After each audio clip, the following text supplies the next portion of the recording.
Everybody, this is Nicole Ocean with BPO University. We are going to take a look at something very specific today that a lot of people have a tough time with, and it's to help support our BPO Inner Circle students. What we're going to be looking at today is how to bracket the subject property when finding comps. So really it's finding the best comps available using certain steps and methods and things that I'm going to show you in this video. So number one, thanks for joining me, and hopefully you're going to get a real clear idea if you have any problem picking comps, what to look out for after watching this video. All right, well, we're here on our main website. We're going to come back here, but there's a shortcut I want to show you, and it's right down here. Has to do with the NAB POPs BPO standards and guidelines. You can actually click in here, and you can access this from the internet. You'll probably want to print it out, but what I do is I just access it as an ebook, come back and put in GLA, and that's what we're going to be looking at. Click next, and I just do a search. And here's what's going to help us out once we find the subject and see what the square footage is and know what to bracket as far as 20%, 25%, you know, what it's going to be as far as when we look at bracketing. So we'll look at that more here in just a bit. All right, well, I picked the subject property, and let's say this is for a fictitious BPO. We've got 5986 Sunshine Drive in Ferndale, and that's local here in Washington State. And what I'm doing first is just seeing if it's listed in the MLS. Selected all the different types, and I'll even go through here and select every single one possible and see if I'm able to find anything here. So this is my local MLS. Let me point that out too. Yours may look different, but it's something that the ideology is the same. It's just you're going to be clicking on probably things that are named different or look different in your local MLS. But the concept that I'm wanting to show you guys, it applies to any MLS. So it just depends on if you're already familiar with how to do this in your MLS, or you can always call your tech support and ask them, hey, how do I do this specific thing? They'll walk you through it, and it will be easy. You should catch up on it really easy, doing it a couple times, and it should become habit. All right, so I don't see my subject property in here. So now I'm going to go ahead and do a map search, and I'm going to find comps. Well, I'm not ready to do that yet, but I'll come back here. So let me stop for a second. What I need to do now is go into Realist, and let me see if I've got that open. I do, and it's from my local MLS. There's a link, and what I'm doing now is I'm searching for the subject property, and let me show you here. I've got it right there, and I want to find out the square footage and the specs and the characteristics. So here's the Realist, pretty nice, and tells everything you need to know. So this could be also where you access your local assessor, and you'll just want to verify in a couple spots the information, specifically the square footage, to make sure that that information is correct. And if it's in the MLS, don't assume that that's 100% correct. All right. So we've got the total above grade square footage. It's right here, 1,176. I'm going to also look at some of the other details, such as when it was built, and I'm going to keep track of that. But right now, we're going to just focus on the square footage. And that's right there again, above grade square footage. We don't care about gross area. That's not what's acceptable when doing BPO orders. So you're only looking for above grade. And I'm also going to look at bed and bath count. And what I'm doing on my side here is I'm writing this down.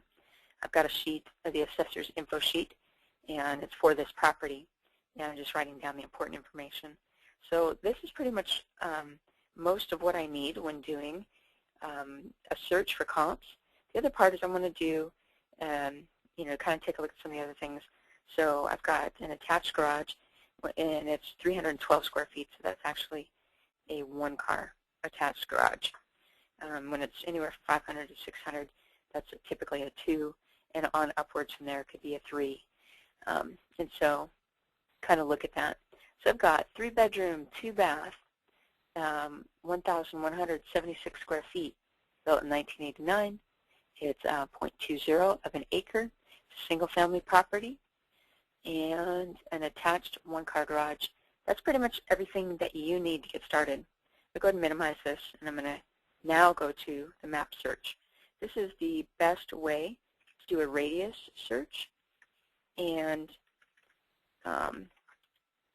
it's going to help you pretty much find the best comps within doing one search, and that's the goal. So now I'm going to go ahead and type in, again, the subject property here. Kind of hunting and pecking here. You have to forgive me. I'm using just one hand. All right. So this is what most people have the toughest time with when doing BPOs. So I'm going to locate the subject, and this is in a suburban location. I'll go ahead and just zoom out here a little bit.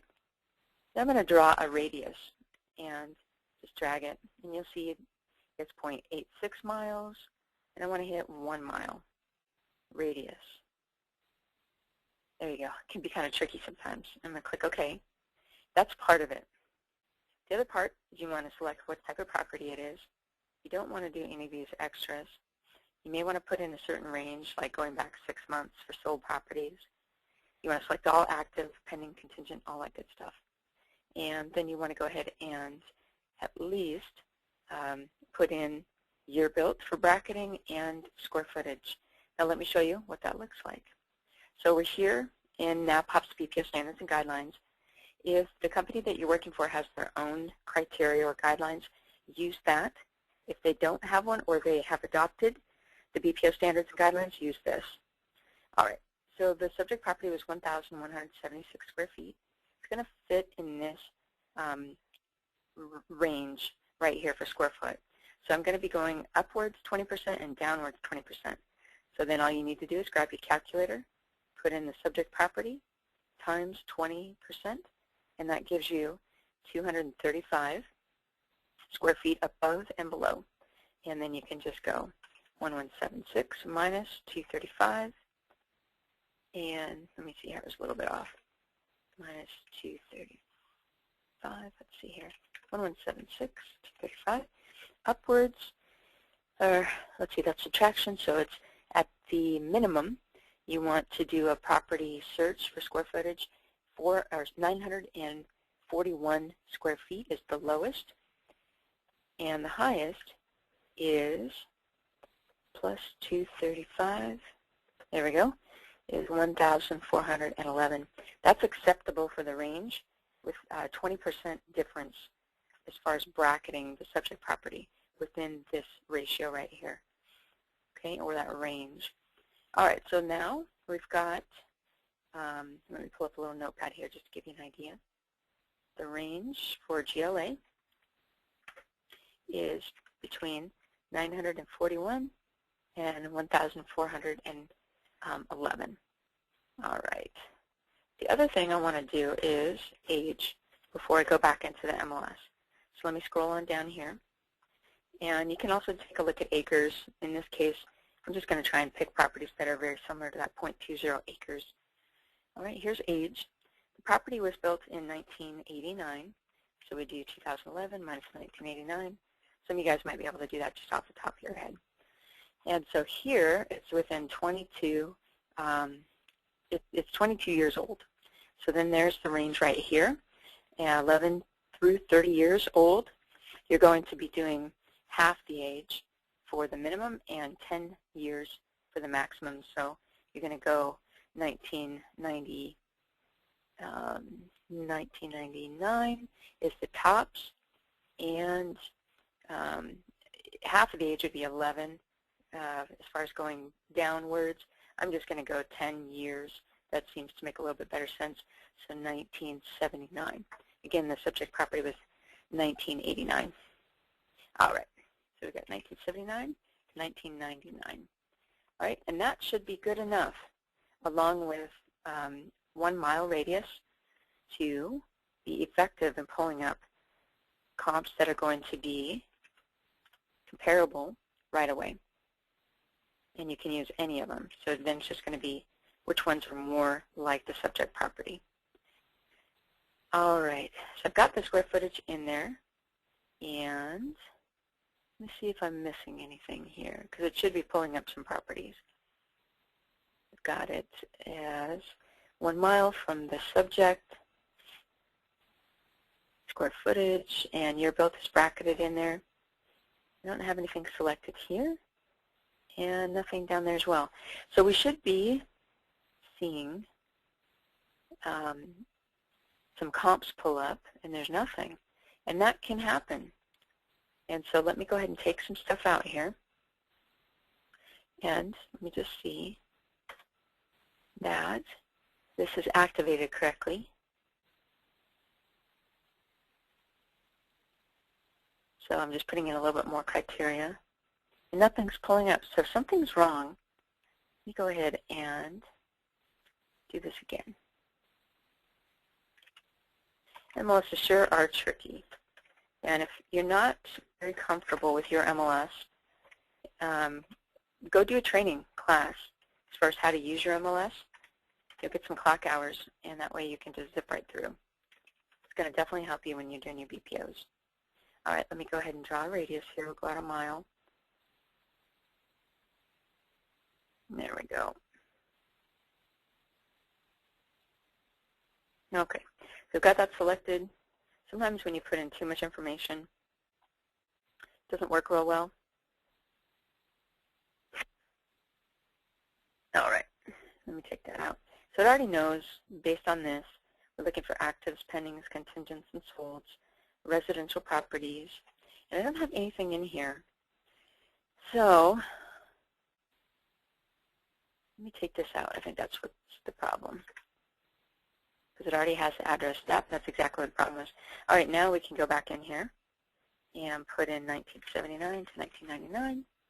And again, the square footage difference was right here, 941 to 1411. All right, and now we can see there's 151 matches within 1 mile. So that's helpful. What you might want to do is put in more bracketing. That's a lot to look through, and so you can put in a range here as well and see if that helps. It definitely did. Cut down on this. Now I've got 67. I'm going to actually go down here and do 1 story as well. And let me see here for style. We've got, and you don't want to be this specific, but if you have a lot of comps, this doesn't hurt. We've got a ranch style. Let's see if it's listed here. Looks like that's not available. All right. So I have plenty of comps, and I've bracketed things correctly up here. And I've actually gone down to very minute details as far as the information goes. As far as the acres goes, most times you don't need to do that.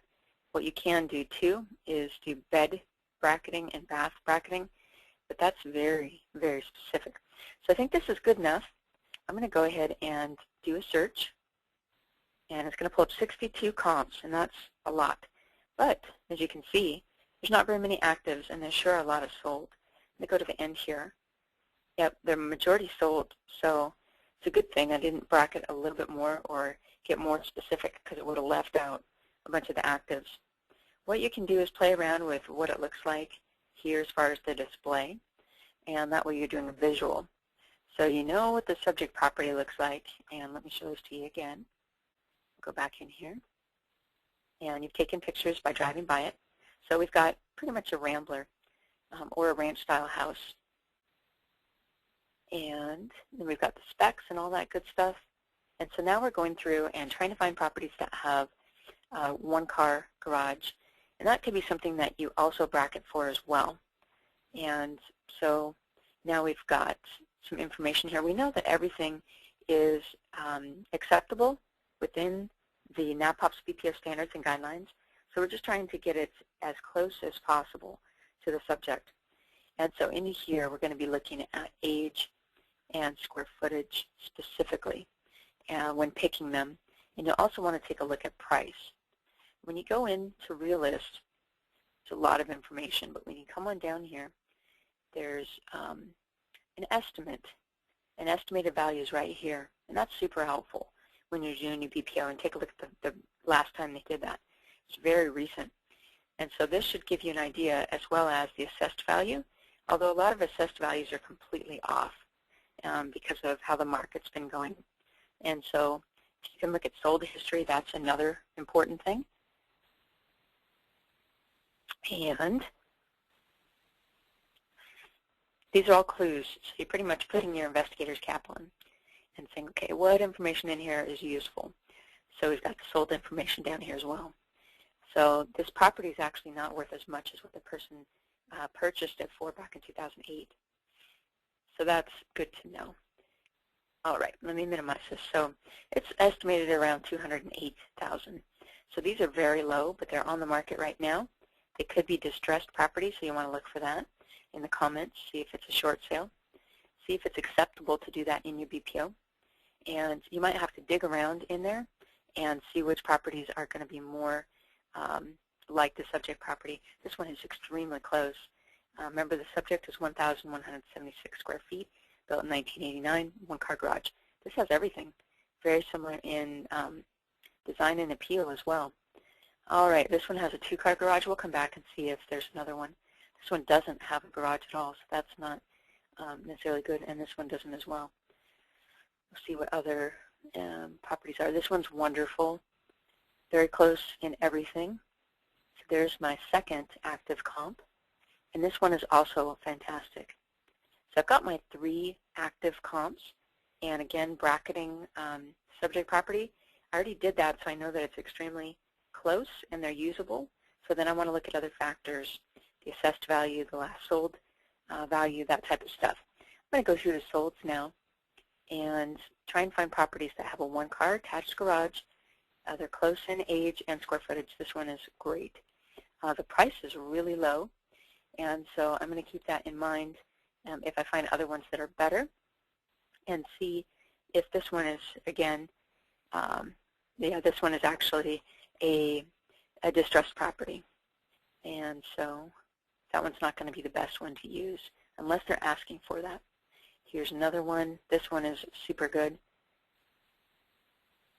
And so there's going to be a lot of them that are very, very good.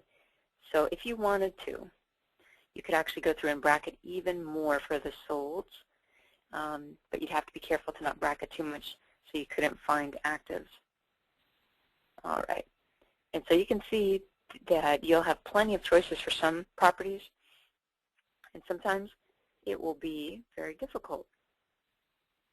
So this one is actually a little bit worse condition, but it's got, excuse me, a lot of the same amenities. So I'm just going to leave it. And this one looks really good. I'm going to go ahead and select that. And this one looks great as well. So we're getting up into the 200. And this one is in the neighborhood. So I'm going to be picking these. I'm going to go ahead and deselect the ones that were up at the top, very low price range. You want the numbers to be extremely tight and close together. So we've got one here that's not going to work. That's way too low. Let's go up to the actives, and I'll show you here. We're in the range of about 190,000 for actives. Yep, all real close, all completely comparable because we already bracketed very well in our search. And then these guys are between 190 and 200s. And now we can see that we've got enough. And let me go ahead and just count real quick and make sure I've got 1, 2, 3 sold. And I know I've got the actives or pendings, contingents, subject to inspections. Make sure you've got 3 of those. 1, 2, 3. Perfect. All right. So I've got them. Now, I typically would export this information and use automation software. What you may want to do is have this be a CMA, or you can go ahead and narrow the results. So let me show you how to do that. And again, your MLS may be different, so I'm going to go ahead and narrow these guys to only the ones that were checked. You can change the view and make it very easy to see. You can turn this into a CMA, and that way hopefully you'll have dual screens so you can have the comp information on one screen and your order on the other screen. All right. And so let me go ahead. I'm just going to go back because you could actually just do it based on pulling up information like this, copy, paste, type if you're not using automation software. All right, so this should show you how easy it is to look for comps and choose the best available comps. Everybody's going to be a little different as far as, if somebody did the same BPO, they're probably going to be using some of the same comps, but they're going to obviously not be using exactly the same comps as I am. And so the same goes for you. You probably would have picked different ones than I did, but I wanted to show you, what you need to be looking out for so you can be successful and not have to go through and pull comps a ton of times. You can just do it once, do it well, get the order done, and you're ready to go. All right, so from here, again, I'm going to show you guys the link for the now published BPO standards and guidelines. You can find that on the homepage. Just go on down bpo-university.com, click on Full Supporter and Advocate of BPO SG, learn more, takes you to the standards and guidelines, and it's an ebook. That's an awesome way to do it. You can also log into your account in the BPO Inner Circle and pull up them in the agent toolbox. So let me see if I can point you here in the right direction. If you haven't printed out the BPO standards and guidelines yet, you will want to do that. You want to keep it close by. You want to post up a couple things on your screen, post it up by your computer. That way it's extremely handy. It's here in the agent toolbox. Now pops BPO standards and guidelines. Click to view. There you are. You can print out just a couple of important pages. I would say the GLA page, the year built, and the range as far as what's suburban, urban, and rural. So these pages would be super great. And then let me go ahead on up here and show you, see if I did that right. There we go. This page would also be very helpful, what type of setting and how far you want to go out when pulling comps. All right, so I showed you guys my favorite way of pulling comps. And again, it's doing a radius search, so you're already in the right area. You're not going farther than a mile. If you have problems finding good comps within that, you'll have to go out further and make comments. And hopefully you don't have to, but you'll get better at this the more you do. And if you have any questions, let me know. You can email me directly, nicole@bpo-university.com. You can send a note through here in our BPO Inner Circle, or you can give me a call, 360-224-6988. And again, this is intended for anybody that's a BPO Inner Circle student. If you are not one yet, take a look at our BPO Inner Circle website. We've got virtual coaching available, and you'd go to www.bpoinnercircle.com. Take a look around at anything, and feel free to click on the Register tab to get started. All right, everybody, I want to thank you for your time. Thanks for joining me. I hope this was helpful. Good luck to you, and I hope you are able to now pull comps lightning fast with very good accuracy, and you just fly right through it and you know what you're doing. All right, take good care, guys, and best of luck to you.